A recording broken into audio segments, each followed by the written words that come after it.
All good? All right. We'll begin our meeting. This is the Planning Commission meeting, November 2nd, 2023.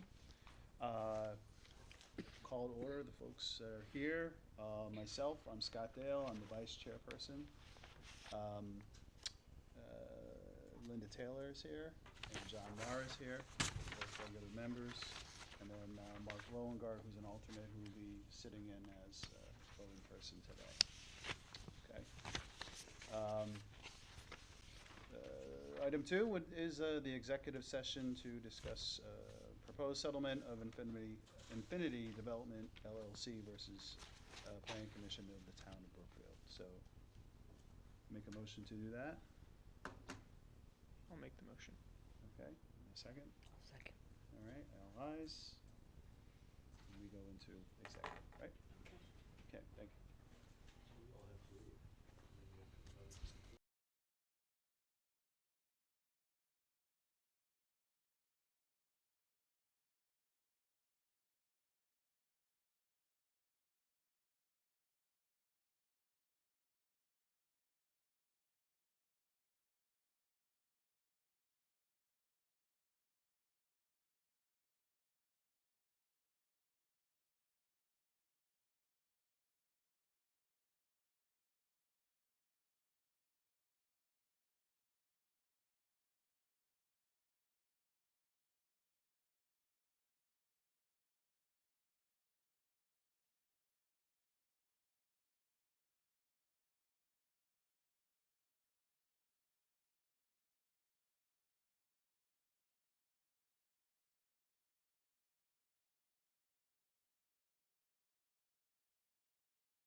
people than we had before. Thanks to College of Friends. Oh, yeah. Okay.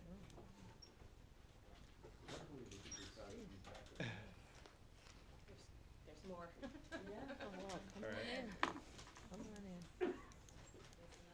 You probably want to set that up with Laura.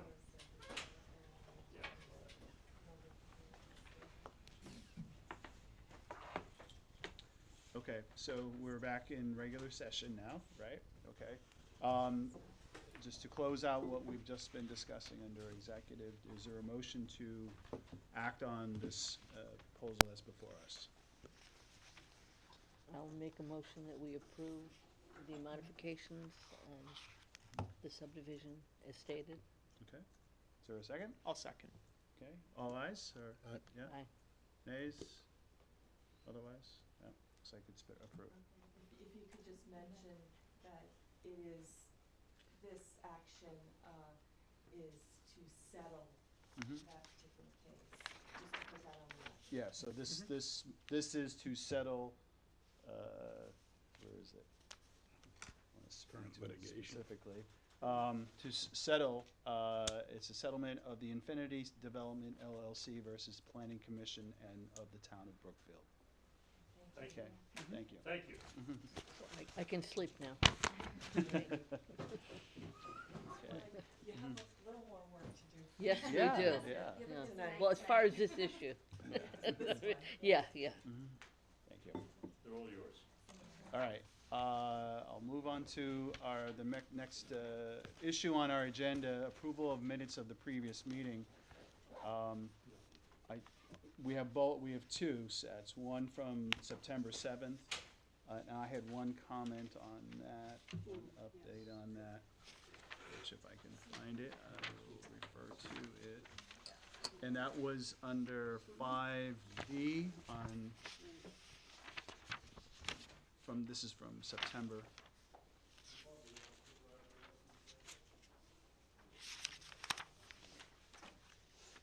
And that's to just edit that, at the end of 5B, I was referring to not the plan of conservation and development, but to the affordable housing plan. And so I think all of us were at that meeting, so. No. Scott, Mike, Linda, Mark, and Ada. So Scott, Linda, and Mark can vote. Or three of us, anyway. Okay, so a motion to accept those minutes as amended. Motion? You got that?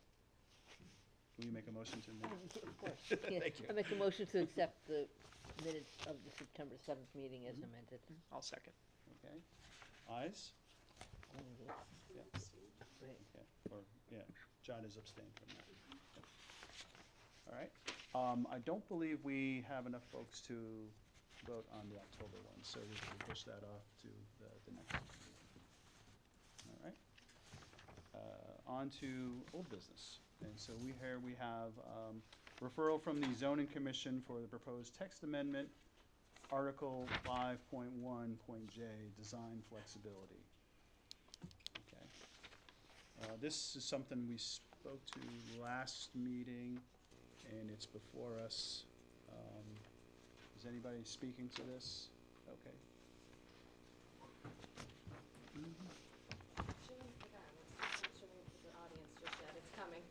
We'll give it a chance. Good evening. For the record tonight, my name is Bill Sweeney. I'm a land use attorney and a partner at the law firm of Tobin Carberry, way out in New London, Connecticut. So I took a little bit of a drive to get here tonight, as did my clients who are also here. I represent AR Building Company, which is a company based in Pennsylvania who's actually currently developing a multifamily project here in Brookfield at 857 Federal Road, and you might see it's under construction right now. And I've got Jason Kambitsis, who is going to just talk a little bit about the company, and then we're going to talk about the proposal that's sitting before the Zoning Commission tonight. Thank you, Bill. Hi, my name is Jason Kambitsis, Kambitsis. I'm the president of AR Development Company.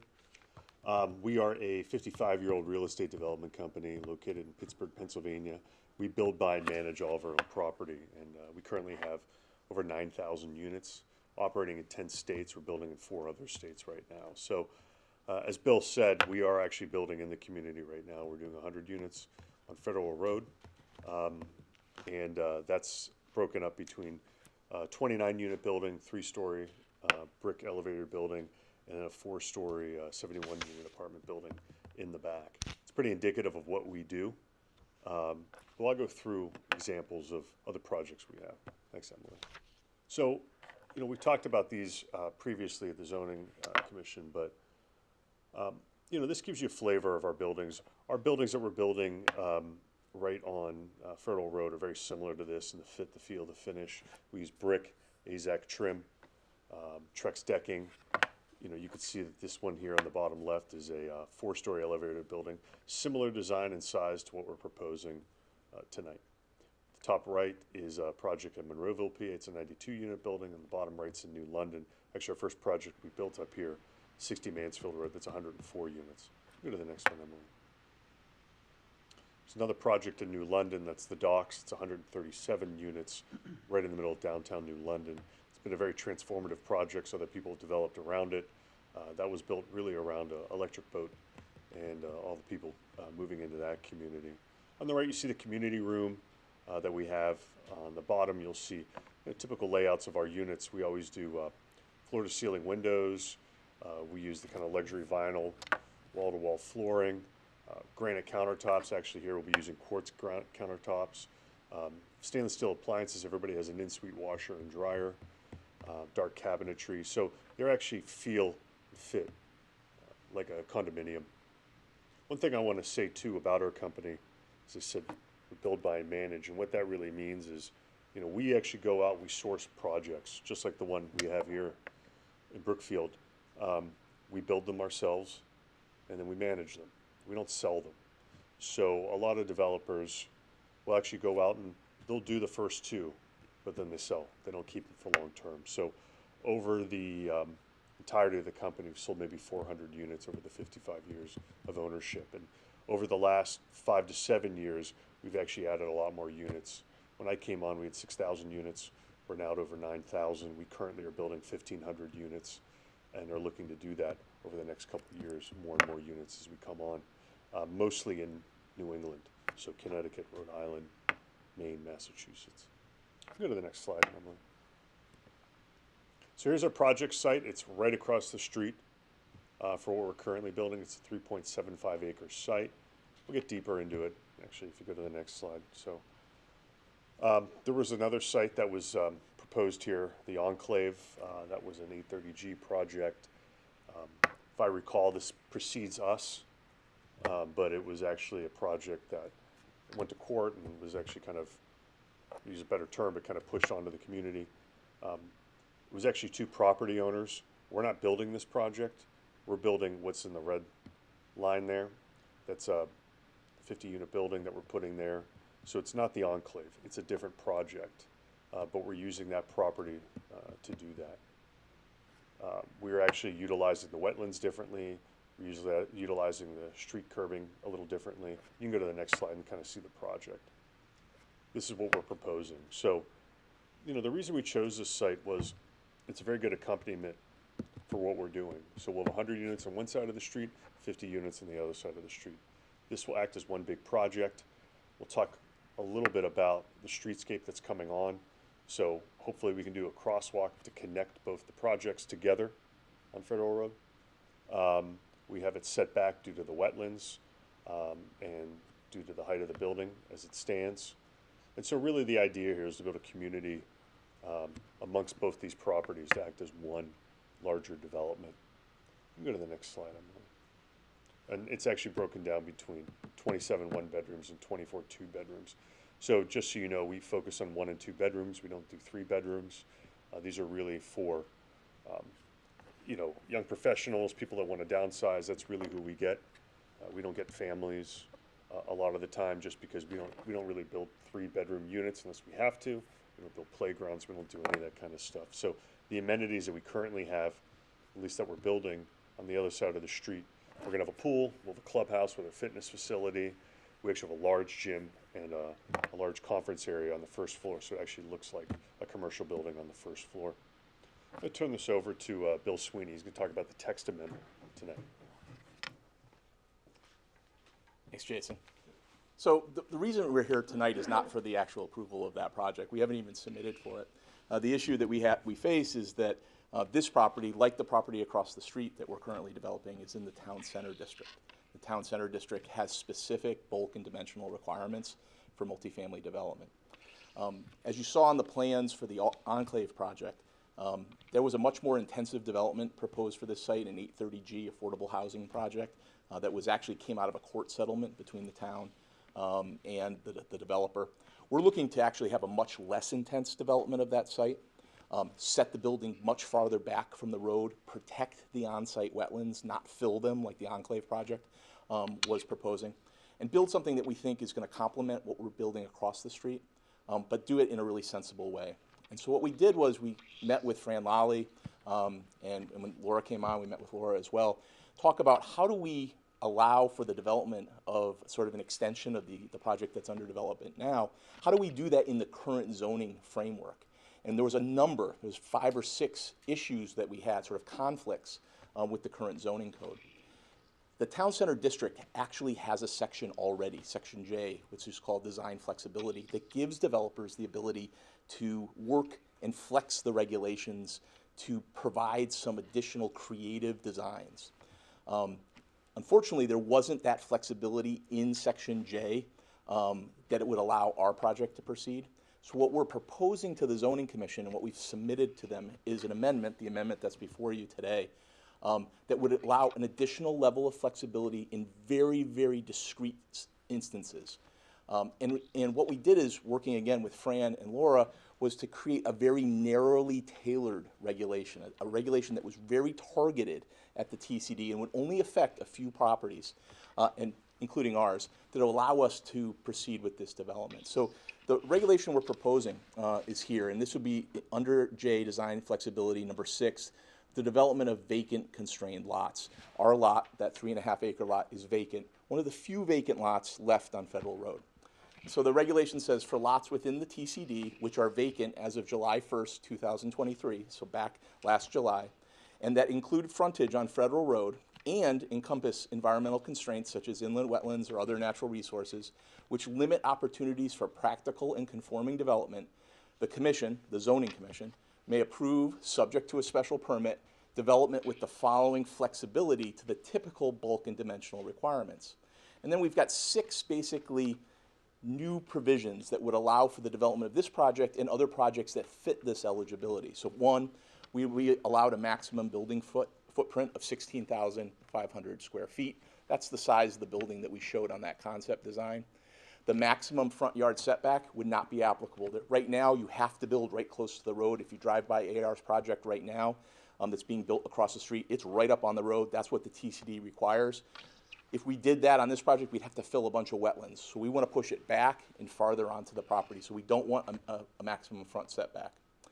The maximum height would be 4 stories and 50 feet, which would mirror the 4-story building that we're building right across the street. So it's not inconsistent with what's across the street. Our residential density would be 14 dwelling units an acre, and the maximum number of dwelling units per structure would be 51. The conceptual we showed you is a 51-unit apartment building. And then the number of independent means of access would be 1. We actually have an emergency access built into this property already, but our primary access would be 1 access rather than the 2 that's typically required.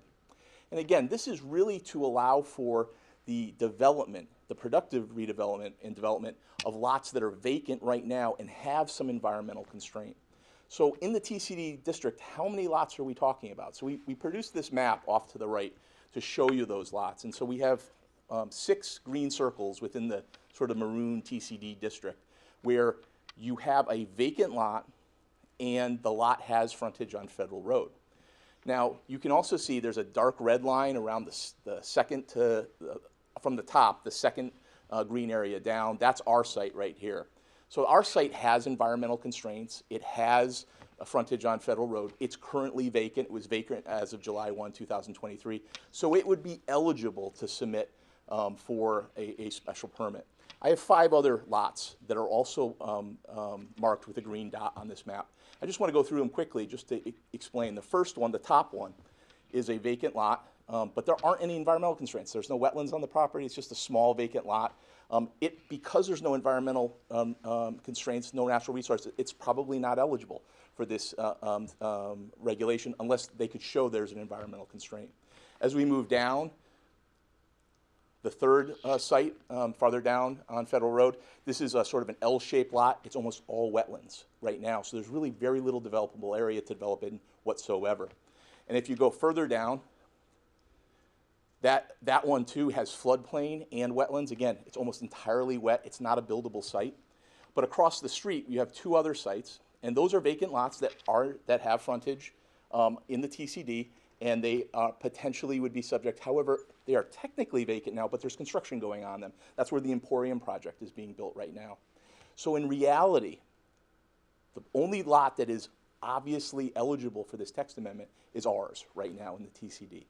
And so, again, we tried to do something that was narrowly tailored that would allow our project to proceed, allow the reuse and development of a vacant lot, but it wouldn't upset the entire apple cart. It wouldn't change the nature of the TCD zoning. And that was something the Zoning Commission asked us to do, to really tailor the amendment to make it as specific and as targeted as possible. Go to the next slide. Tonight, your charge under our state statutes is to provide a report to the Zoning Commission. And we've been working with the Zoning Commission since last summer on this text amendment. And really, the issue that you need to look at is the consistency of this text amendment with the POCD.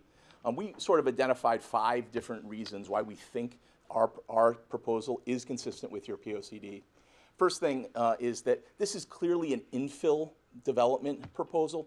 This promotes the development of parcels within an existing corridor that are currently vacant. Infill development is something that your POCD encourages. It encourages it as opposed to greenfield development, sort of outside the area where you already have development, trying to find ways to develop those empty lots along an existing corridor, specifically Federal Road, is really important for the town center district, and it's noted as such in the POCD. Number 2, there still in this community remains a very high demand for new rental housing opportunities. Brookfield, I was just talking to your economic development coordinator. Brookfield continues to become and continues to move toward an aging community. Seniors and older people who are heading toward retirement want to stay in Brookfield, but they don't necessarily want to have a home. They want to have the beautiful luxury type housing, the rental housing that my client's company offers.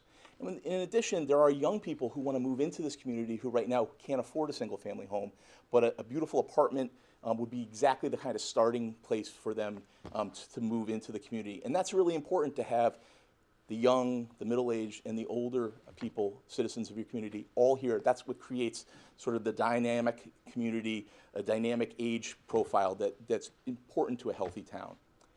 Third, right now there is very little land available for development. What we do is this regulation targets a property that has development potential, particularly for residential uses, which is something you need. But because of the environmental constraints on the property, the existing zoning would prohibit us from building it without filling wetlands or building something that would require a lot of additional infrastructure.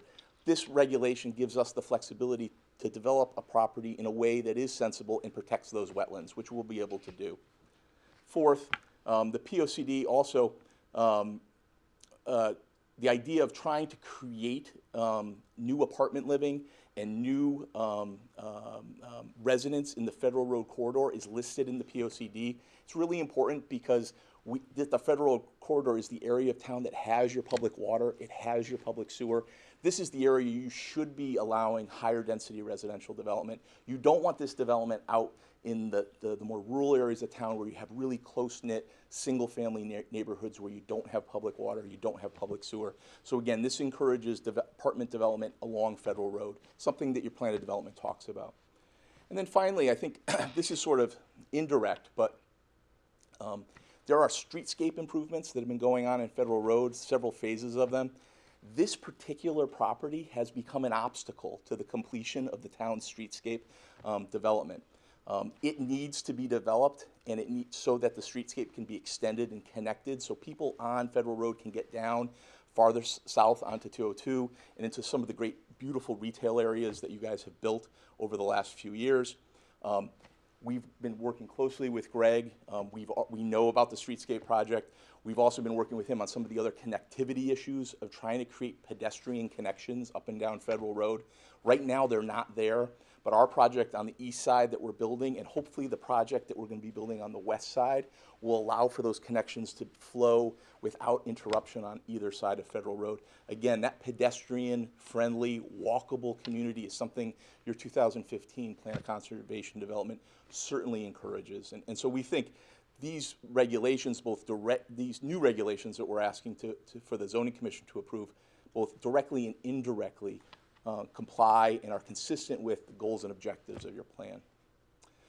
We're here if you have any specific questions you have about our proposal, but we would ask for a favorable recommendation to be forwarded to the Zoning Commission. We're actually scheduled to show up a week from tonight in front of them in this same room, and certainly we would appreciate your report being available to them at that time. Thank you. Thank you. Quick question. Sure. Do you have a hard copy of your presentation? Sure. I'm getting a little old. I can't really see that too well. That's totally fine. I think we've got some copies we can give you.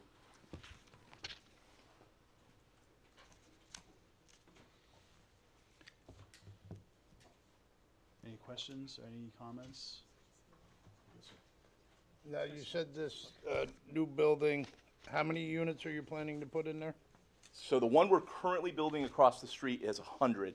The one we're hoping to build, can we move back a couple slides to our concept design? That one. That has 51 units. So in total, we'll have 151 units. You can see in light gray, those are the two buildings that are under construction right now across the street. You can see how they sort of mirror each other. And so it really will look like a single apartment complex sort of crossing over Federal Road. And we've been talking with Greg about the location of the sidewalk and make sure it integrates into the streetscape improvements, the crosswalk. Excuse me.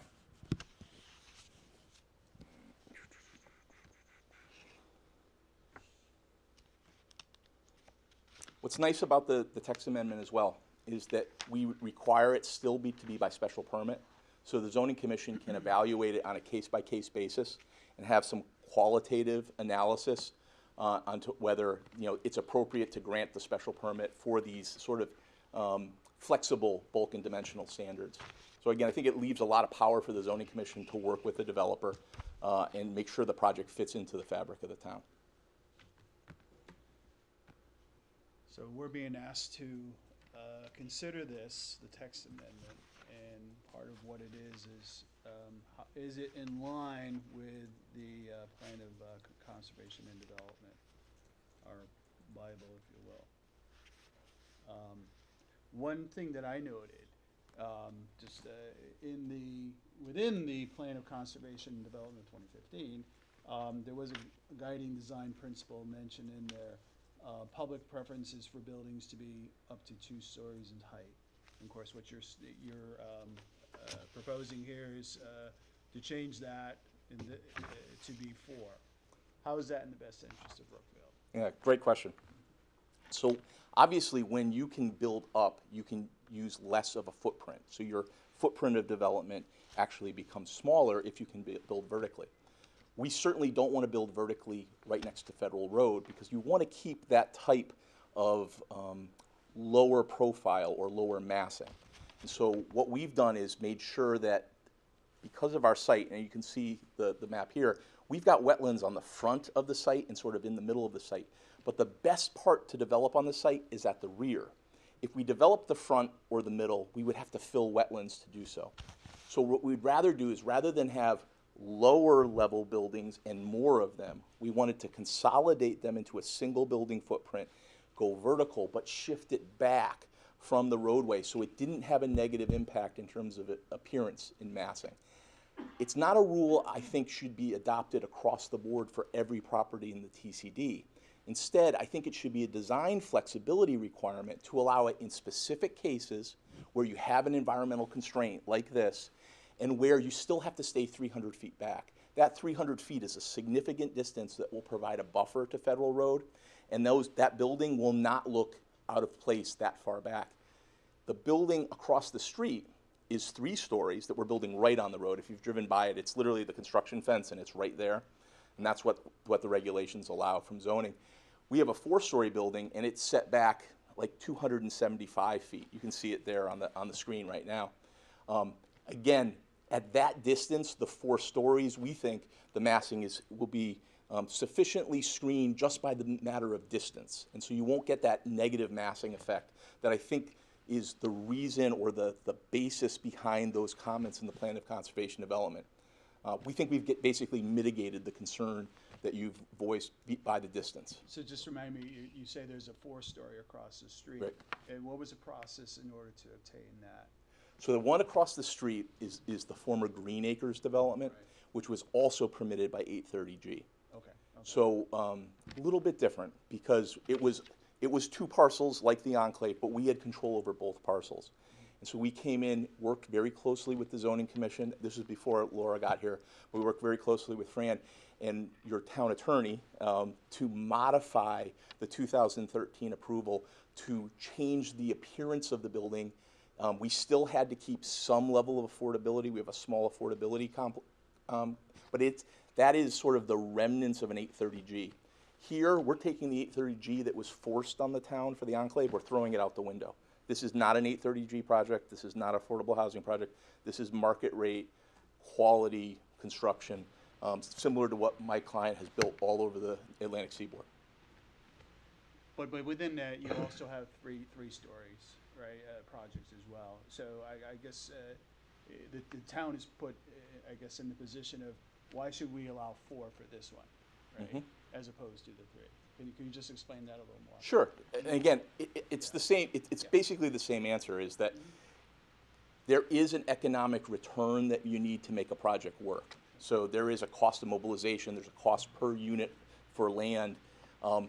51 units is the absolute minimum that we need to make this project work.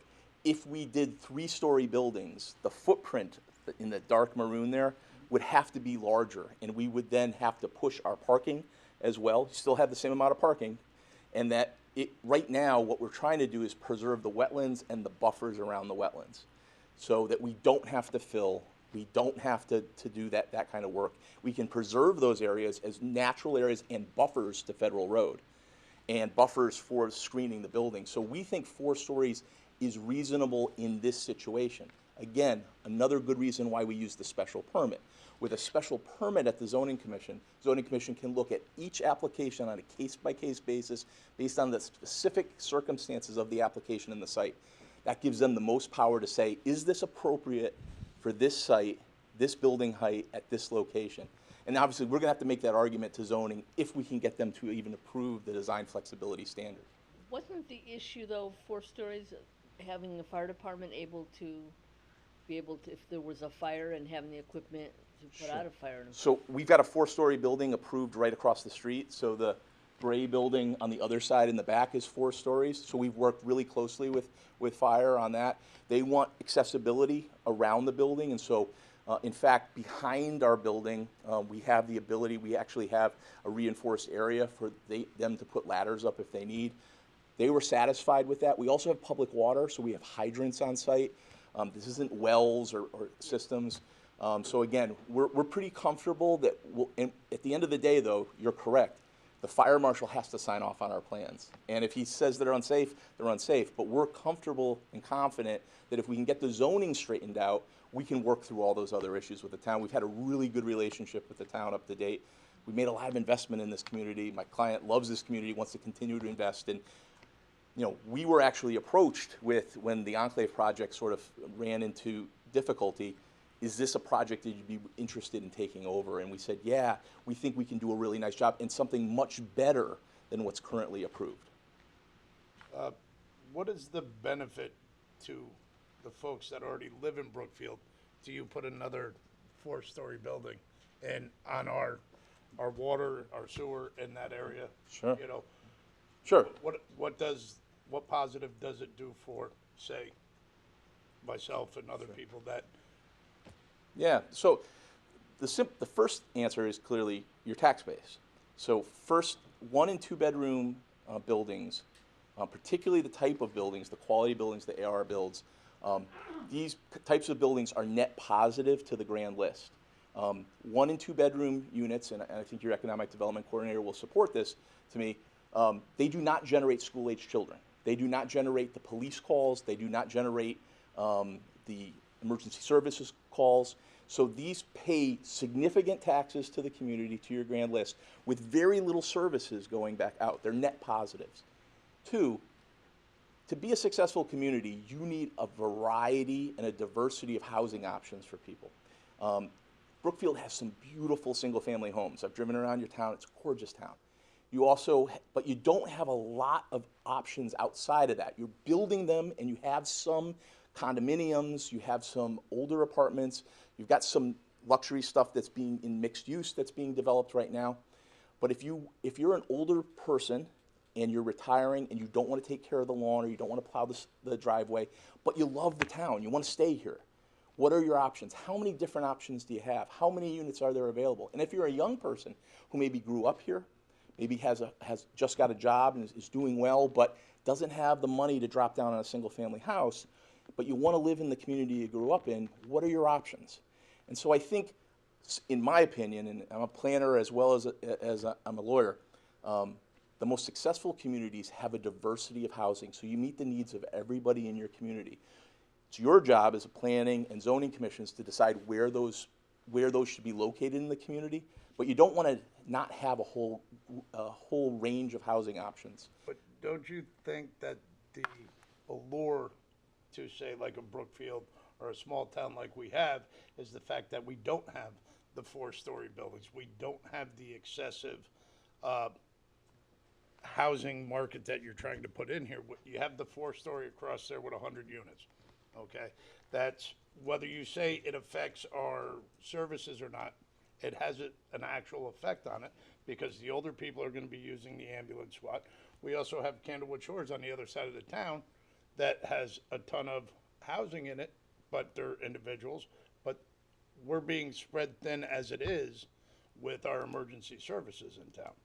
So, like, the benefit of, say, another 51 units of 1 and 2 bedroom apartments, I think you're taking away some of the allure of the small town with the look of the newer fascia, so to speak, of the buildings that you're building.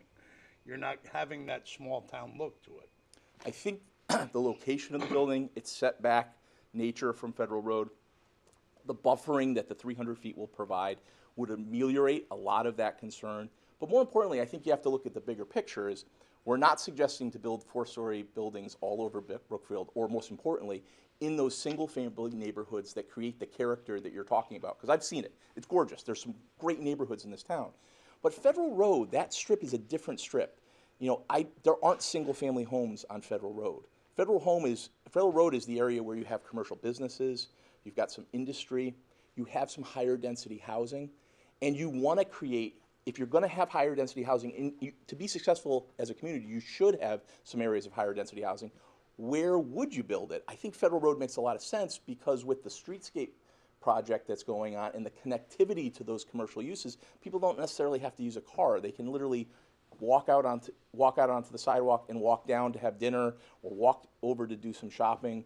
There's a bowling alley two lots down to go bowling with their friends. You don't need to get a car to do that. So I think I understand the point you're making. I think, though, if there's a place in town to do it, this Federal Road corridor is the place to do it. And the way we have crafted this, if you go back to the map that I drew that showed the 6 vacant lots, there's really only 1 lot that's actually viable for use, and that's ours. So it's not, the parade of horribles, I don't think, is a concern. It's more of, does it make sense for this project to be built across the street from 857?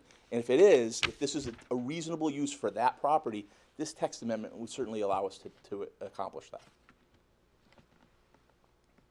without a risk of diminishing the character that you want to protect. but the problem, the way I see it is now we allow you a special amendment. So the next developer that comes in, that's maybe just outside of this zoning setup, well, you did it for them, why can't we do it? We're gonna set it back, we're only gonna do 4 stories, we're only gonna do, so you're setting a precedence by amending, even though it's a small spot on Federal Road, it's still an amendment for another 51 units. I just, I understand your concern. I moved to Brookfield. Yeah. Because it is a small town. I moved to Brookfield because there weren't a lot of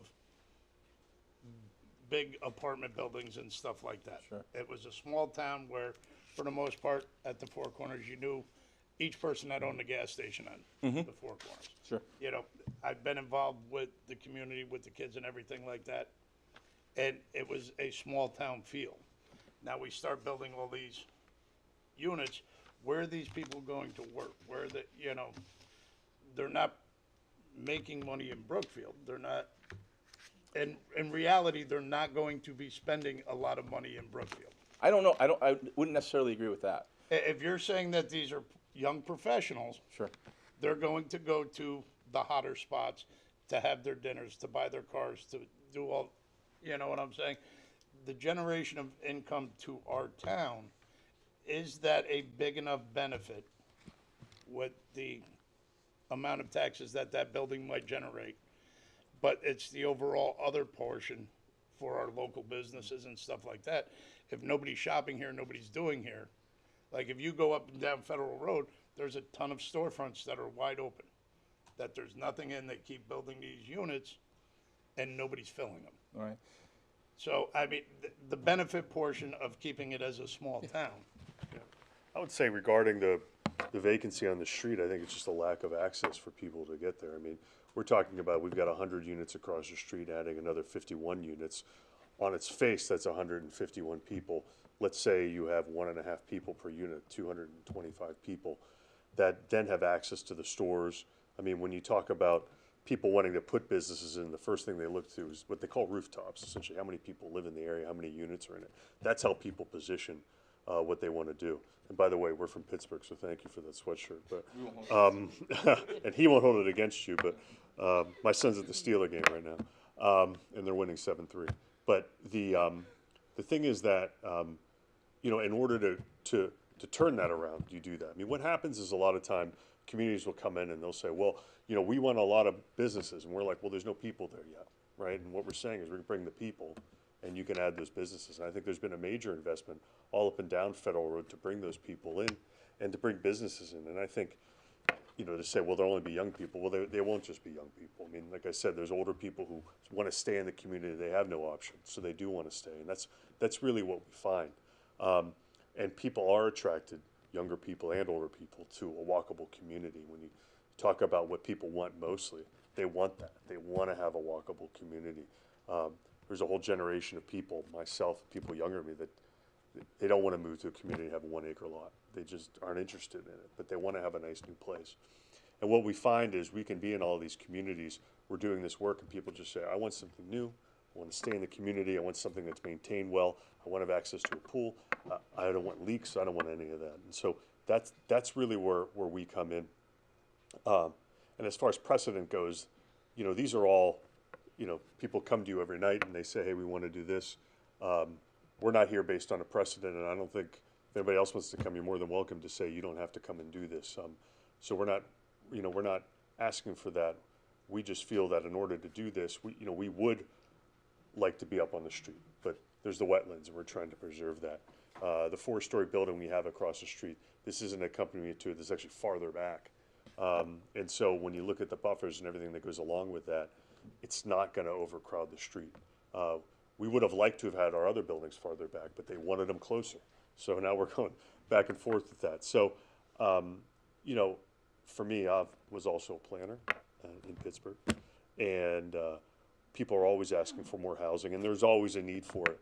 And when people come in, they say, well, you're going to build apartments, and they're going to be Section 8, or they're going to, people make all these things up. They're not, we don't do that. These are all market rent housing. These are, you know, not inexpensive apartments.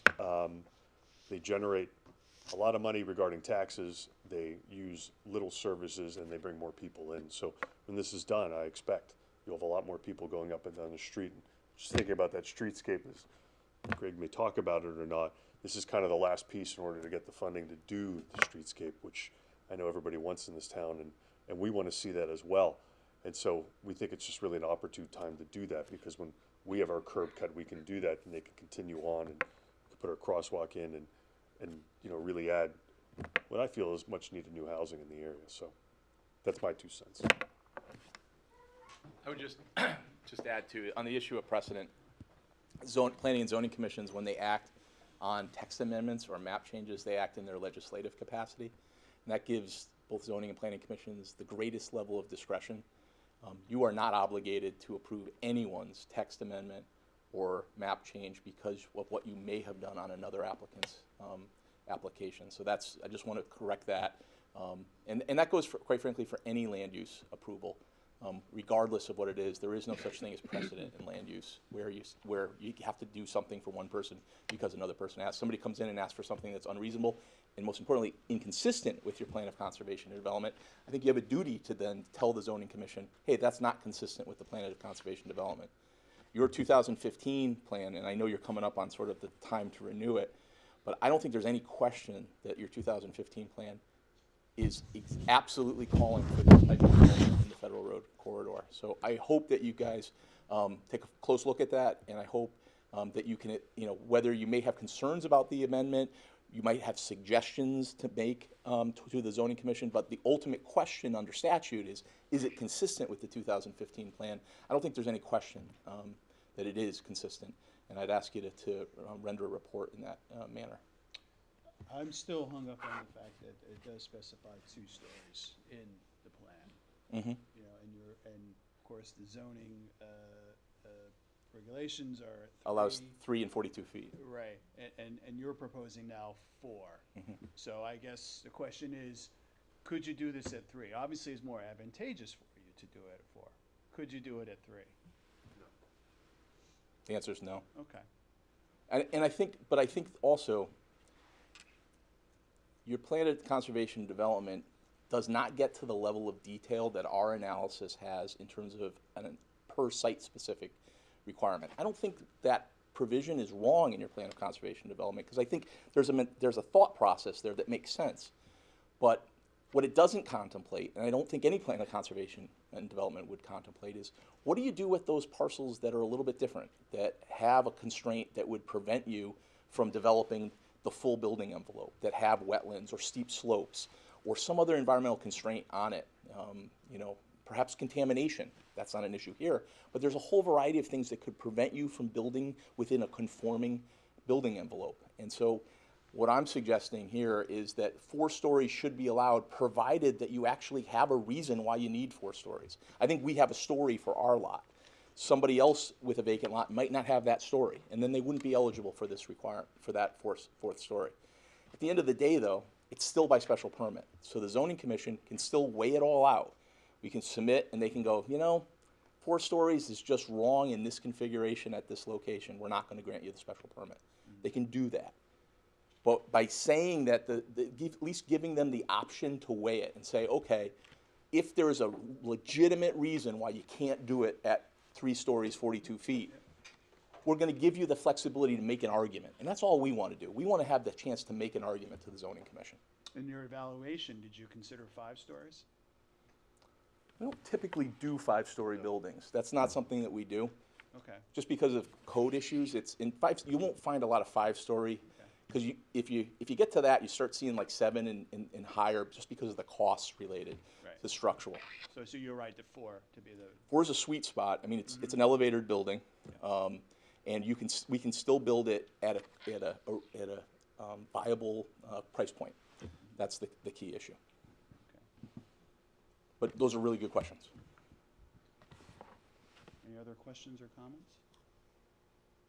No, I know Brookfield's had some issues in recent years with the sewer capacity. Great question. How much do you predict the capacity would be in terms of like the percentage of the existing available capacity. Sure, sure. So Brookfield right now is still under the moratorium for connection. We've been working really closely with the WPCA since we became interested in this property last summer.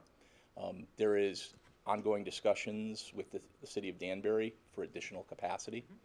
I would point out that this site is already approved for sewer allocation, so the enclave has a valid sewer connection permit right now for much more discharge than we're proposing. In general, it's about 150 gallons per day per bedroom. That's basically the discharge. So for this project, you can do a calculation quickly. It's about 11,000, 12,000 gallons a day. We are under the understanding that there will be around 200,000 gallons made available very, very shortly within the next couple of months from what we've been talking. However, we're required to, that has to happen for this project goes forward. If that agreement with Danbury does not materialize, this project does not move forward. And they've already made that clear. So we're trying to get positioned so that we can make application to the zoning commission if and when that allocation becomes available. Okay. And then you also mentioned before that in order for the streetscape, for the aesthetic of it, or the practical extension of the sidewalk to be completed, that this would have to take place. Why would this have to take place for the streetscape to be completed versus, say, I don't know, a retail development or another? Sure. So the primary issue is that there's not enough sufficient right-of-way within the federal road corridor for the streetscape, so there will be some encroachment onto the private property of the streetscape improvements. Absent a developer who's willing to work with the town to make that happen, it doesn't happen. I know Greg can talk a little bit more about it if you're interested in I know he's sort of the expert on it. When we met with Fran and Laura early on, Greg was very clear, and he was very clear with us when we got all the approvals for across the street, this is a priority, and so we've cooperated. You'll see when 857 is done, the streetscape is perfectly integrated into the front of our building. The same thing would happen here. If this project doesn't go forward, this property goes fallow again. There's no project, and the relationship of the wetlands on the property, the size of the property, you're not likely to get any retail or commercial use. It's just not viable on this property because of where the wetlands are.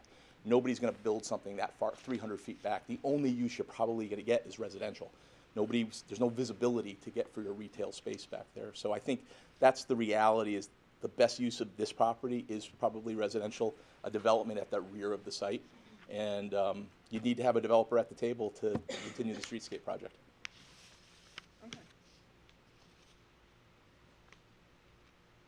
Thank you. Thank you. Thank you. Any other discussion on this? So just to understand what they Sure. are requesting is that we approve, that we give our recommendation for this discussion to take place at zoning so that zoning can Right. deliberate over this matter. We're not actually, Right, we're not, Codifying yes, anything. we are judging this on whether or not it's consistent with the plan of conservation and development, right, or any other recommendations that we may have. And then zoning, we'll vote either way. Zoning will still address this matter, either way. They can take our consideration, or they can decide on their own what they want to do. Okay. Any thoughts? I'm still personally stuck on, and I know it was a design principle, a guiding design principle, but at that time, the preference was for 2 stories in height. And I know we've gone beyond that at this point. Do we feel that is something to guide us in making a determination on this, or do we need to make some other considerations on this? my thoughts on it are that that plan was implemented 2015. Yep. It's obviously very different now, the streetscape. The sidewalks were not in place in 2015. A lot of the new buildings that are there were not currently there. So the characteristics of that neighborhood in Brookfield were very different at the time, and that probably contributed to, you know, people saying that only a certain height building is appropriate in that area. When, if you look at it today, you see 4-story buildings in that area already. So this is basing it off of buildings that did not exist. I mean, well, the buildings that are there today did not exist when this plan was created. So I think that does impact how relevant it is. I'm not saying that it isn't relevant. I think a lot of it is still extremely relevant. I'm just trying to play devil's advocate on it. Mhm. Thoughts?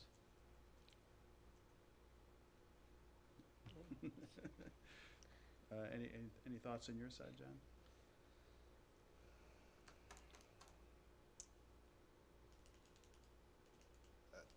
I need to just review this a little more before I give any thoughts and or opinions. I think we are, though, under a little bit of Right. Time constraint times, here, yeah, time restraint, because zoning is going to be discussing this at their next meeting next week. So I think they're hoping that we will have something, some sort of response, I guess. I mean, we don't have to, on this evening. My issue is I just found out about this when we got our agenda coming up. So I haven't had time to look into it or research it to give a proper educated answer on whether or not I agree with the text amendment or not. How do you guys feel? I just feel that, I mean, they're not asking, there's really, it has to be passed on to zoning, and that's all Yep. they're asking Yeah. us to do. Yeah. Is to pass it forward to zoning, so zoning can look at it, because we can't say, no, we're not, don't pass it on to zoning, I don't believe. No, no, that. no, So, what you we're know what I'm saying But is, what they're yeah. asking Right. for is Yeah. either a favorable, like, yes, we Right. should amend this text, or no, we shouldn't. Right. And I don't know enough about the project, and there are some areas of Yep. the 2015 document that I may not be fully versed in as far as height requirements and stuff. Right. So, in order for me to give that educated opinion on whether or not, yes, we should approve or not approve, but get our blessing, so to speak, on the text amendment, I need to look into it more myself. I need to do my due diligence. Yeah, just to, so hopefully we're all on the same page here. What's being asked of us is just, do we find it consistent with the plan of conservation and development, which you're saying you haven't had a chance to review? That's all that's being asked of us, not necessarily, do we agree or disagree with the other Right, the aspects concept of of the the- broader aspects of the Right. project that's going Right. forth. Right. And it's only pertaining to this particular, text, proposed text amendment. Correct. Right. Well, I And- think oh, sorry, Linda. No, no, as far as conservation and development goes, since I was there when they were writing this, Right. long time. Our thing was Brookfield from the cradle to the grave, so that, you know, there was room for everybody, and that's why that got written in there that way, because we felt that people didn't wanna maintain a home anymore, they wanted to have a place to live, but they didn't wanna leave Brookfield, and there was nothing, there were no apartments then.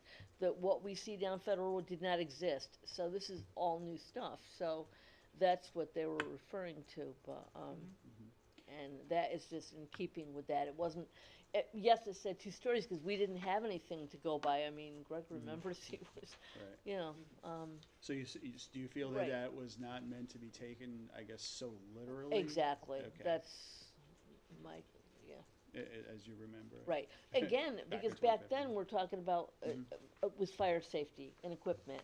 And one of the things we couldn't do because we didn't have the ability to fight a fire on 3 stories. But since then, they've made, you know, got better equipment and changed things with that. So, you know, it became a possibility, but. So based on that, then, do you feel that what's being proposed is consistent with, I guess, perhaps the spirit of the document, if not the literal words within the document? Yes, You do? I do. Okay. And my feeling on it too is that since nothing has officially been submitted yet, we don't know what the building itself is going to look like. But I think the concept of something being built there is consistent. And if it was 4 stories, I think that at the time that this was written, there really wasn't any 4-story No. development there. So their forward-looking vision of what that area would look like is different than how we would perceive it today. So I think, I mean, I guess what the buildings will look like, what their, the architectural style of it, that is still to be determined. But I think just the idea of the buildings being in place at this location would be consistent. Having that development. Mhm. Right, okay. Does that help you at all? No.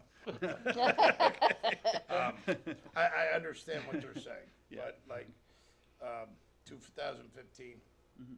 like she said, there was no Right. 4-story buildings, stuff like that. I had just moved basically to Brookfield. Like, I lived here, but I wasn't a part of the community, so I wasn't really paying attention to what was going on, so to speak. I mean, I understand what they're trying to do, and I understand that we have to have some sort of growth in our community, but it's still the small town community It's very type hard thing. to see. Yeah. as, And people come here, like myself and other, because it is a small town. And there aren't the 4-story, 5-story, Right. 6-story buildings. It still has that small town feel, I mean, at some point when I'm, not looking to mow my lawn, I'm sure I'm gonna look favorably on apartments of this nature. Right. Not that I don't look favorably on them now, I just don't know enough about it to, like I said, give a educated opinion on it. And I'm still, I think I'm also a little hesitant myself because, again, yeah, I could take this, if I'm reading this literally, it says 2 stories and we're Right. proposing 4. So that, it's obviously inconsistent if you take it that way. But even so, the zoning looked at it and they approved it to 3, right? As the regulations are now, right? So so now we're looking to move it again to 4. In this proposed addition. In my mind, I would still say that I think it's In this proposal, inconsistent with the original spirit of what was being done at the time. so they're looking to go 4 stories or 50 feet, right? Is that's what I'm catching from there. And right now it's 42 feet, so we're looking at another 8 feet, basically another floor. That's right. I mean, in all honesty, what is 8 feet, honestly? I hate to look at it like that, but it's only 8 feet. So if I had to make a snap opinion right now, it's only 8 feet. Okay. And it's set back, what is it, 300 feet. 300 feet from the road? So that 8 feet turns into, what, 3 inches from the road?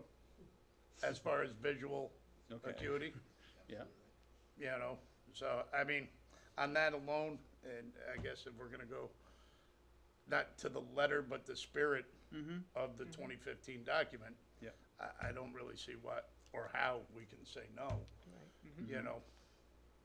Okay. is, Kind of, and that's a snap opinion, so, Are we that's ready? my opinion.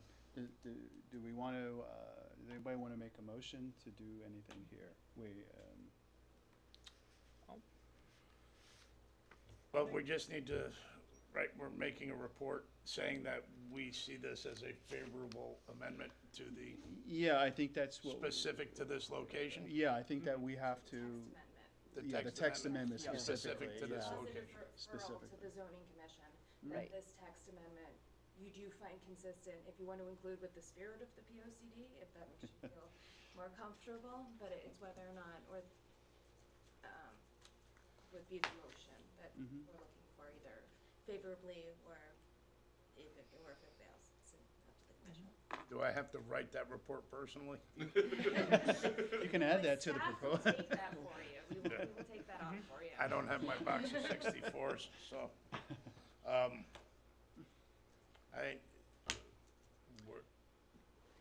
we kind of in agreement? No, but we can vote on this if that's how we feel. Right. I guess, We make a motion on that. I guess I'll make the motion to give a favorable report to the zoning commission on the text amendments. Because of the, in my opinion, the spirit It's of consistent with the yeah, consistency of the with the 2015 plan and conservation and POCD. development. And that I do not write the report myself. Is there a second to that? I'll second. Okay. All ayes? Aye. I'm gonna go with a nay. Thank you very much for your time tonight. Thank you. Thank you very much. Going forward, just so you know, when you get a referral, you have 35 days to act. Yes. And so if you don't act, it's automatic approval. So I something know. always to keep in mind. Thank you. So, take care, guys. Thank you for your time again. Thank you. Safe home. Yeah, really. Thank you. Have a nice night. Thank you. You wanna, no problem. I'm sure I'll be fine. All right. Looking at it, that's all. So, we have finished 4. Now we're on to 5. Okay. This is new business. This is 60 Wisconneer Road, number PL-23-4. Application for a 3 single-family dwelling subdivision with a shared driveway. Does anybody want to speak to that?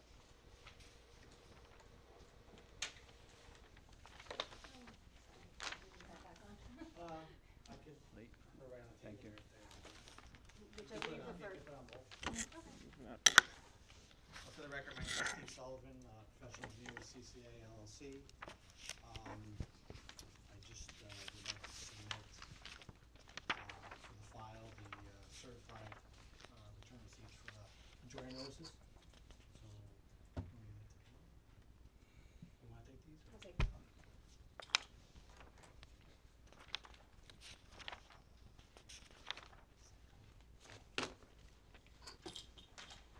Okay, so this is 60 Wisconneer Road, it's 15 acres, located on the west side of Wisconneer Road.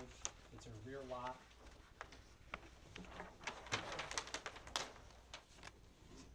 So this shaded area is the property.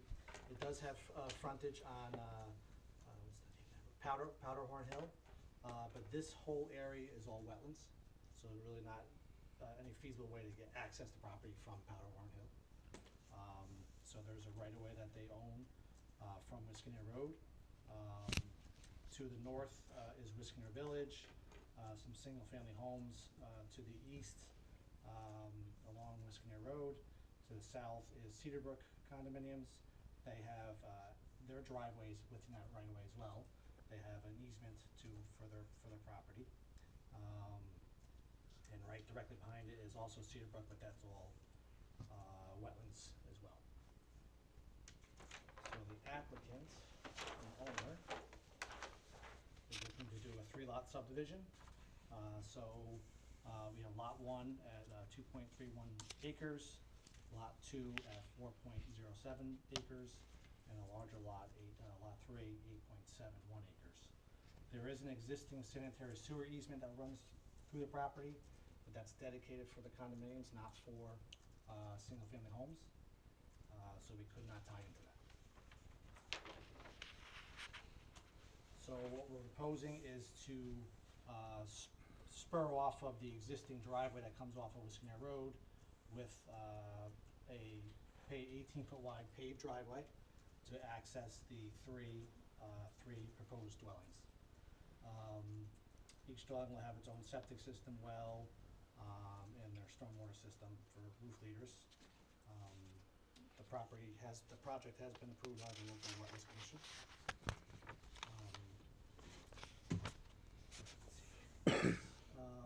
So, one of the, things we gotta work out is the proposed open space.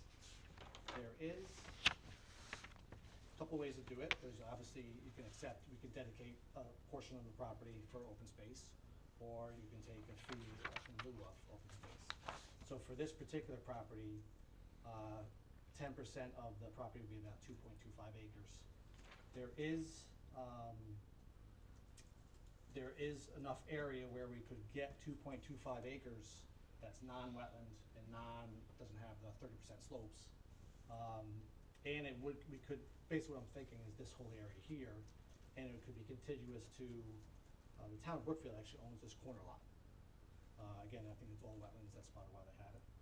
So it's kind of, so we could get this, nice parcel of land, as one contiguous piece, for open space. So, I think that's ultimately what the applicant would like, but, the other option is the fee in lieu of. But we feel we can get that, that area for the open space.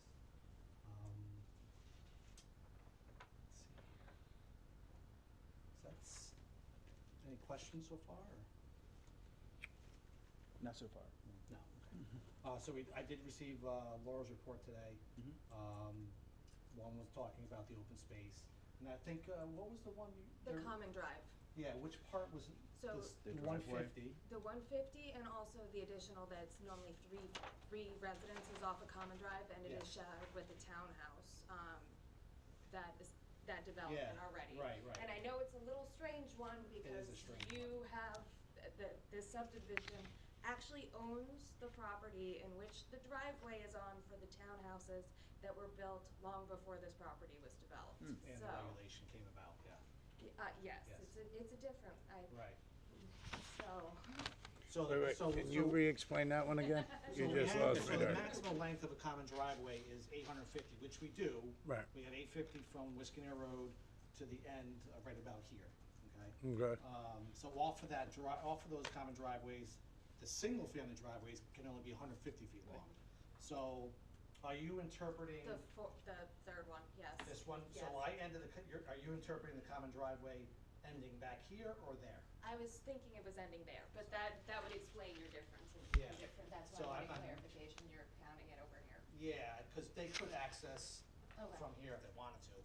But then there will, if it ends here, this will still give you this one being probably, So this Close. is 150 from Okay. here, but the way, this whole driveway is considered common just by being 18 feet wide. okay, So that's the way, but you're, we- okay. that's the way we processed and designed these in the past. And then also just, I So can, it's- yes, So, yes, I don't know, well, you want to explain that to the gentleman here? sure. I'll take over your plans. So my concern is one of your subdivision regulations say a common driveway has to have no more than 3 residences. Now, with your subdivision regulations, you are allowed to waive them if you find that they are not appropriate for this situation for a good reason, and if it doesn't really affect the character of the neighborhood. This one is different though, because it is on their property, the common drive of this proposed subdivision, but the townhouses already existed. So it's, So we're gonna share this section. first couple hundred feet, and then spur off of that with our 18-foot But that's the property you already own. We own this They whole own thing, Right. yes. this So section. they just kind of, I'm not quite sure what occurred. It did happen Yeah. back when the condos apparently were in which were the seventies, I right? think it was 74, don't Right. quite quote Right. me on that, but it I was live the in 70s. Wiskaner Village, so Oh, okay. we were 60-something. So this was 68. interesting when I looked at it and Yeah. pulled the deeds, and indeed, the property, applicant the applicant owns does the road. own the property and granted access easements to the townhouses when they were constructed. Probably for this very reason, in all honesty, so they always had a tail, Right. so they were not landlocking their property, with the Right. idea that it was gonna be Yeah, that- subdivided. Yeah. And, you know, we, physically, we could probably, you know, the condos and us can probably build 2 side-by-side driveways, but in this instance, since it's just 3 homes, and it's Right. not a big traffic generator, in my opinion, I think just keeping the one curb cut on the state highway would be better, as opposed to having two curb cuts.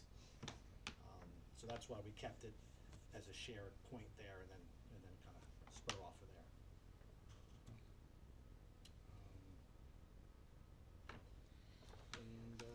there. I have one little question about this whole property area.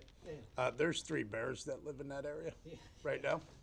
They come running out from behind my house all the time. I am in Wisconsin Village. Yeah. What are the plans to relocate them, or, I don't want to say disrupt their habitat? Hopefully they'll run down the driveway, right? So, as you can see, we're actually, we're still keeping a lot of the wooded property Okay. intact. So this. I never chased them in there to find out where their den is, Right. but I'm just saying, Yeah. that's where they go So every night. there's this parcel over here that's undeveloped. Right, behind Cedar Yeah, Brook. behind Cedar Brook. And then over here And then was this is all. behind the village. Yeah. Yeah. But, we're trying to, because of the wetlands in the regulated area, we're minimizing how much development we can do on this property. Right, because I know, and I know this is probably nothing to do with what we're talking about, but they run right through here. Yep. And somewhere in here is where they're Just as maintaining long life. as, if the project is approved, I would advise the homeowners not to feed the bears. Don't put any birdseed out. Well, there are 2 adult cubs. Right. So,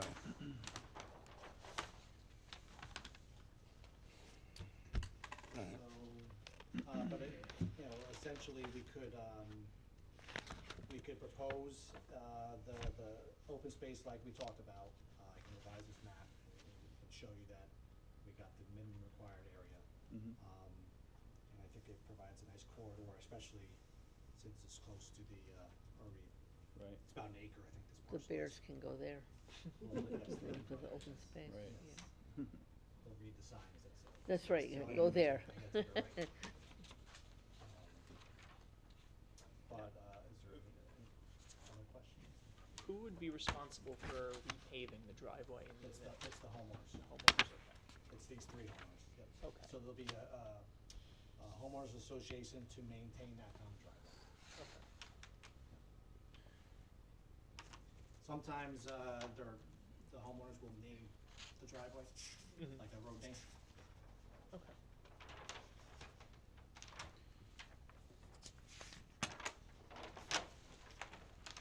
Well, one thing I noted is that there's a lot of neighbors Yeah. in the area.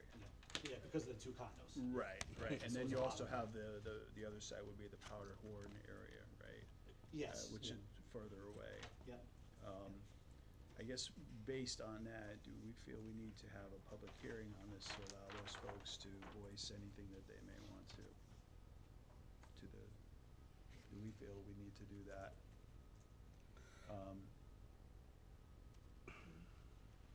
I think if the proposal were to add a second driveway, then absolutely. But since it's sort of consolidating things, I think it would probably be, I don't see why anyone, I mean, I could be missing something, but I can't comprehend a reason why a neighbor would be opposed. So we got about, so when we send out the Really? notices, people will call us just to ask questions. So we got about a half dozen calls out of, it's probably over 100 people that we've notified. We also have people come into the office and look at the file. But basically, the questions I got mostly were, where are we talking about? They were satisfied with how I explained what we were trying to do. Yeah. And my comment before was I was just referring to the driveway. I thought No, I'm I- speaking in for the whole- general, I'm sorry, really. no, I Just looking in Yeah. at this map here, you've got, some, it's just a quantity, let's just say, of people that could be potentially affected, and it was 1 or 2, I would say perhaps not. I think a public yeah. hearing would be valuable Yeah. in that case. Yeah. Yeah. I'm the sorry, problem I is there's, misunderstood. where they're looking to do it, okay? With the exception of the, clearing of the land is where the problem is gonna be. Right, so the driveway is already accessible off of Wisconsin Road. Yep. There's already something there. So the prospective houses that may be in question, right, you're not gonna really bother Wisconsin Village. You're gonna bother the people in Cedar Brook, and what is it, 3, 4 houses Perhaps between Powder Cedar Horn Brook also. and Wisconir. The houses back on Powderhorn, you're really not going to do that if they're leaving all of this space over here, Yeah. right? Down in this corner here, there's nothing Right. where they're gonna be. So you're effectively at Cedar Brook, those, what is it, 4 houses right there? I don't know if there's a house on it, there No. might be 4 or 5 houses. So, You may be absolutely right. You may be totally right, but it's more of a question of allowing them the opportunity to if they choose to. That's really where I'm going. right, I mean, maybe you post something like you have to do with the liquor commission. You know, we're about to get a new If we permit do here. a public hearing, there would be that's a right. Google notification that goes Right, out, posted right. a public hearing date, it gets Right, posted it's sort of time, and like it gives the opportunity. Right. To be honest, you have enough time between this meeting and next meeting to be able to post it and have a public hearing at your Yeah. next regularly scheduled meeting without having any kind of, But- issue as far as timelines are Right. concerned. Do they actually set a sign out there? Because I know it used to be in the papers, No, but they're, and it's in the legal. who really journals reads the and papers We send- anymore? Like we send out the notifications before. But they did We send send out the same, we send the same thing out. same thing out, but this with the time date. with the public hearing date, Now- the time, more of the. What was the notification We thing? have to, part of the regulations, we're required to just let the neighbors know that we have made an application. That's in our That's documents these here. green They cards that yeah. went So that was sent out to all the people that live Yes. around there? Correct. I live right here, Yep. right here. I did not get one of those. So, which, I'm just, no, you know, what's- I live at 26 Wisconir Village. That's why I was curious what those were. no, we. if, And that's why I said a sign. If your application, Yes. so here's the whole list. Okay. That's why I was asking about a sign, because I drive No. That is something we consider if we ever want to change. Wisconir Village right here. 26. 26 is not on here. Oh, wait. Or we do it by name? Oh, all right. Am I dismissing the Lyle? Check your mailbox. Yeah, no, I'll check. That's fine. I have some stuff that goes to a post office box also, Okay. so, all right. So that's my thinking. It's more based on the quantity of people that could be, and giving them an opportunity, and maybe nobody shows up, but at least allowing them, the public, that Yeah. opportunity if they choose to do so. I'm okay with that. I agree. Yeah. Scott, I think, I'm sorry, Steve, the procedure, correct me if I'm wrong, we take it in for review is the first motion. That's procedurally how they've done it in the past. Okay, They take it in for review, and then the. then they would Schedule. deliberate about setting a public hearing date, a site walk, and, we assign a person to do the checklist, but, you know, it's, again, Okay. it's procedure. It's been a while. Okay. All of us. So we're taking it into review. In for review, yeah, you would do that before you would set a public Okay. hearing, that was always the precedent. So we can do that now. We're Unless doing that. Steve has We're one. sort of doing so now, I suppose. Yeah. Right. Right. So then. Statutorily, it's accepted by being on your agenda, and there's a certain amount of times that Yeah. they submit an application, so that's a different process. I know we haven't had any applications. I'm still new with this commission Yeah. since we started. We've only had, I think, a referral and a few other things.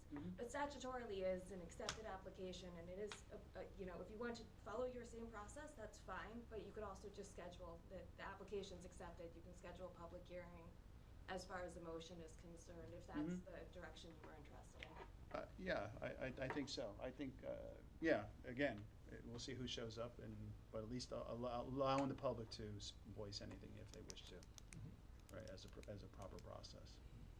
So, we have to make a motion to do that, to So set I would date. make a motion to schedule a public Yeah. hearing for the next regular meeting, which is on December. 7th? Thank you. You're closer to the calendar. Double check, yep. Okay. Anybody would like to make that motion? I'll make the motion. Okay. Any seconds?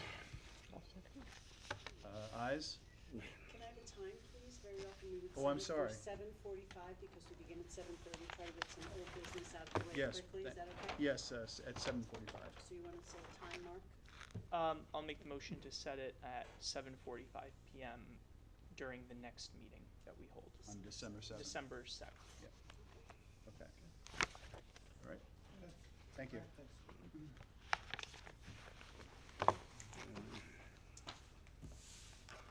wanna set a sidewalk, or don't you think it's necessary? Do we want to do that? We have a month to do so. However, you lose a lot of daylight come Sunday. True, very true. We have to watch out for bears, though, right? Yeah, there we go. I can show you Yeah. the videos, Yeah. so. Maybe we Bring won't some use bear that spray. Would you guys like to set up a site walk? Do you feel that that would be, I would hate we to would say- gain from it? I personally don't need the sidewalk. I've walked that site, Yeah, with my dog, so. I'm comfortable with just looking at Google Earth and comparing it to the proposal, okay. so. So how do you feel about a site walk? I agree. We- Not mandatory? Okay, we can go away with that. And I can answer a lot of the questions you might have. Sure, okay, all right. I think you could just walk in individually too. You can. Yeah, Yeah. absolutely walk I as long may- as we I have the may do property's that owner, anyway. and I actually, if it's all of you or more than two of you at a given time, it It's becomes a- a meeting. Right, then you, And then it becomes a little your bit of an beer spray. issue. Right. But if you want to Go do on. it individually, I would obviously contact the property owner, make sure that they were okay with it. It is a Yeah. pretty undeveloped area, but, so, and Okay. I don't want to see a bear, so I probably will not be Right, accompanying you. yes, good. Okay. All right, are we good there? good there. Okay. All right. Bring tick spray. Okay, good.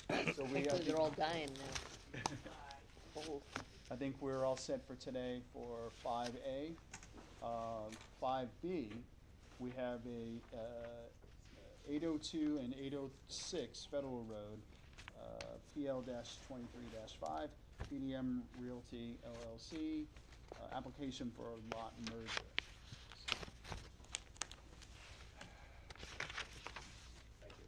Have a good day. So we will not have an applicant for this evening. They were unable to attend tonight. Okay. It is a fairly straightforward application. They left it to Mr. Hoffman that if you had any questions, we'd be happy to come back to the next meeting. Sure. But this is really taking two existing lots, removing the middle line, and making it one lot for an already approved development on it. Right. So. I had one question on this, maybe you can answer that, because I wasn't familiar with the particular language. It says in the letter from PDM that the Brookfield assessor has required us to merge the lots. Do you have any background on that, or? So for that, and I've actually been working with the town assessor too, Yeah. because there is interesting language within the zoning regulations Mhm. that say if they are non-conforming lots that are owned by the same owner, they are required to merge. Okay, Now, on this particular case, it's a lot that's being developed, it's not necessarily non-conforming, but in order to make it, and both lots are owned and they're right next door to each other. In order to do the development without having any interior lot lines, it makes the most sense to merge both of the parcels and the properties. okay. I was hung up on the word required. On what Yeah. basis is it required?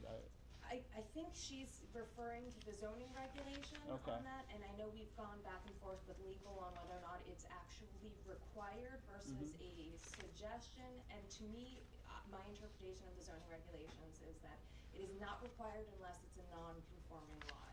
Okay. These lots actually meet the standards, but it does, when you're building, it does make more sense to kind of merge the lots with one particular owner, so you don't have the issues with setback lines on one cohesive development, so. Okay, I just, yeah, I wasn't familiar with If that. that makes any sense, or? A little bit. Clear as mud, Laura, clear as mud. Okay.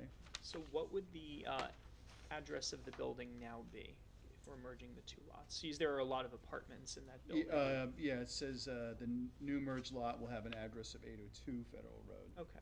So 802, yeah. And I assume everyone in the building would be informed that their address has changed since this is the two apartment buildings there.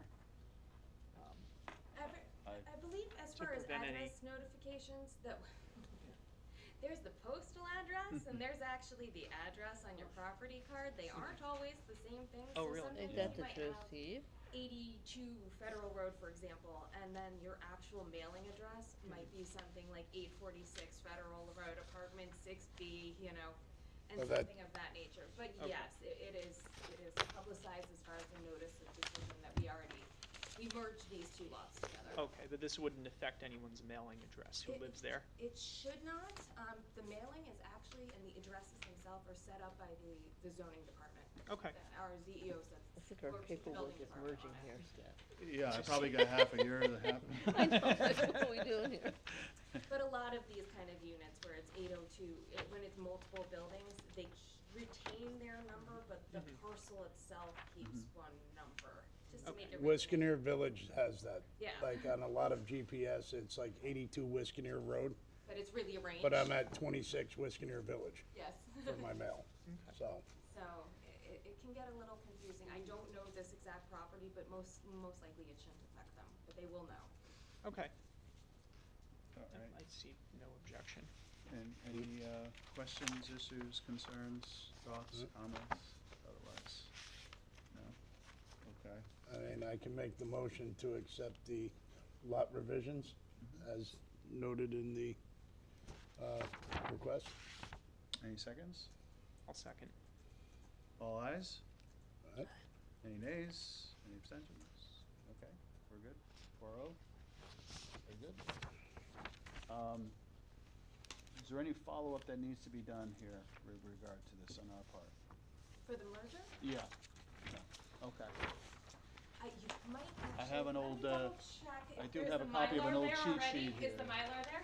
Yeah, that's what this refers to. The signing of the Mylar is the only additional thing that you approve the plan. Thank you. Use a sharp, this should be. Come on. I'll try not to let it Do you want me to take a picture of it? I normally have one, Photo of it? but I do not. First Mylar.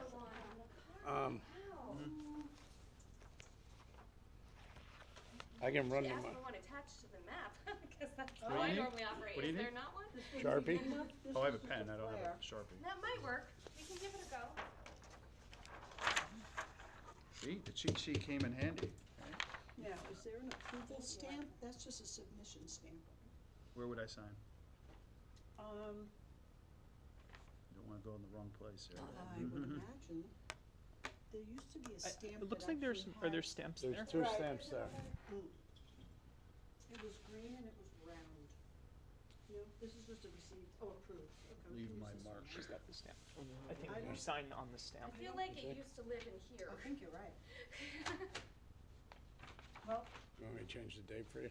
no, it's perfect, it's on there. I would just stamp and then sign right underneath it. Okay. That makes sense? Yeah. Right here? Mm-hmm, Cool. perfect. All right. Right here? Yep. Sure. All right.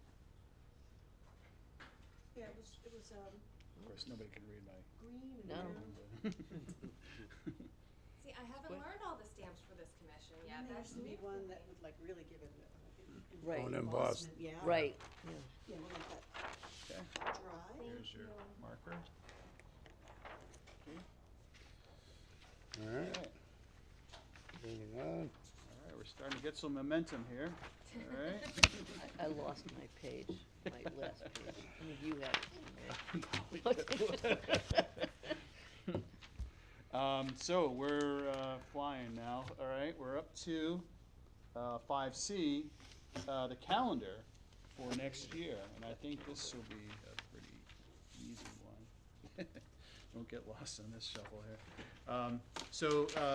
Similar to this, to what we've just experienced this year, and that's of course with the first Thursday of every month, and then the one exception, I think July 4th is actually on a Thursday this year. So instead, we move to the third Thursday in July.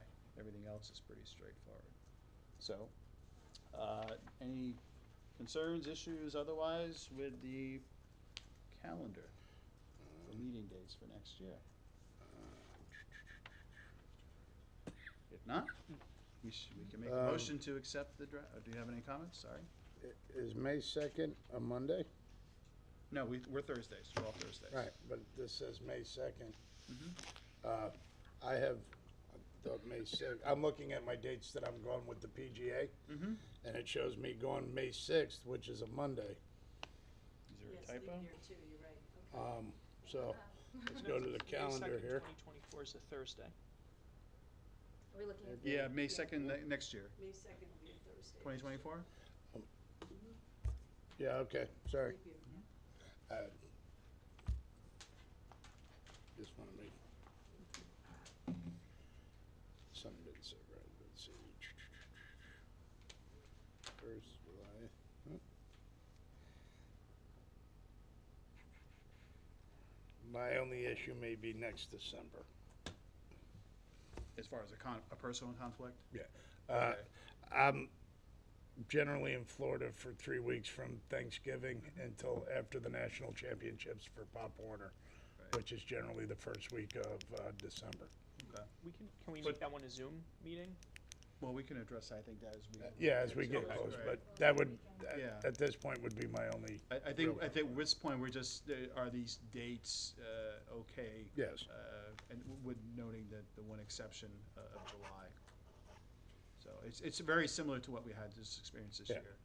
Very same pattern. So a motion to accept the planning commission meeting dates for 2024 as provided to us here. Yes? Yes. No, who make a I'll motion, make please?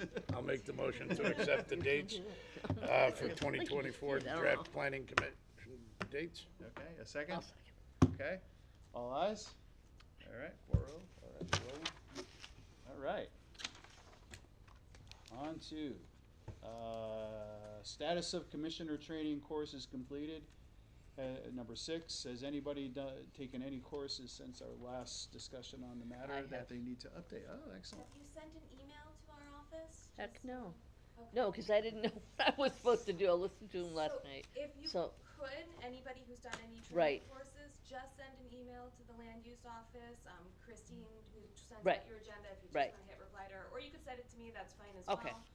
Just saying which courses that Okay. you took, because we're getting close to the Right. end of the year, and all of the commissioner training is required to be, Right. certified with actually the Board of I Selectmen. did it like a year ago, so I assume. So I have All right, until you're an overachiever, okay. December You are 31st. planning at Okay. this point. Are you aware of the links where you can take the education online, or do you want me to have that sent to you as well? Can you send that to me one more time? Send it to the entire commission and won't target anyone specifically. And if you wanna respond to that email of, oh, yes, I did these courses, if you did, or what's Yeah, that's a good outstanding, idea. That would be great. And there will be a new member or two next meeting as well. Yeah. There will be, and they are Uh, responsible then for doing their commissioner training Well, within 1 year of 1 their year of that. appointment. And hopefully Or- he'll or still be with election, us. excuse Now, me. they don't get installed until January, correct? No, Correct, it so is- they won't count for this cycle, they will count for next cycle, so. When did they get sworn in, though? Did they get sworn in December So 1? most of December. them, their terms start, I believe, December. Yeah, because all the others end, the other I ones wanna say. end first Monday of December, Okay. and we have our meeting on the On the seventh, Thursday. yeah, we were talking about that Yeah. before. So it makes it nice and Mhm. I thought it was tight, Yeah. you know, but, and then, yeah, but for the current commission members who continue to serve, you were required, or are required to complete the training by the end of December. So, Okay, surprise. I'll get it Well, done. now that the farm season is ended, I have a lot more time. They're easy online courses, you know, it's a couple hours, to be Yeah. honest, but Mhm. if you just They're break them worthwhile, up I into- found, Yeah. yeah. All right. All right, and then on to correspondence. I did not dive deep into the minutes of all these other meetings, as I might have if our agenda was not so otherwise full. Right, can we Yeah. make a motion to like move these to another time because of the lateness of the hour? So you want to add these to next week? Can we do that? To next month? Yeah, The what next do you month? think? I'm fine, let's, if anybody, I'll give one, just, did anybody review them I and look didn't at review them 'em. and make note of anything that we should think about right now or bring up at this very moment? I have not had an opportunity. Just to allow, in case somebody did say, hey, we gotta talk about this. This is busy season, you know, it's football and garbage and. Yeah, And for the planning agenda, this has been a very full Right. planning it's agenda. very full. Probably the longest one I've, So you want to bet. add it to the next agenda? Make a motion Yeah. to Yeah, table these until the Right. next scheduled meeting. okay. Make a motion, sure, second, I'll second. and, Right. all ayes? All right, All right. this is your part. This, right now, can I make a Okay. motion Well, to adjourn? I guess we'll skip informal discussion. Anything? Right over it. Did anybody want to bring anything else up? If not, we'll move on straight, no table items. We'll move straight to number 10. Motion to adjourn. Second? Aye. Everyone? It's been a long day. Okay. All right, thank you, everybody. All right, we did it. Just a point of information on your agendas at the bottom, the next meeting is the 7th. It says the 6th, I think. Oh, yeah. Yeah, A day that will live in when we infamy. were in, you guys were in Right.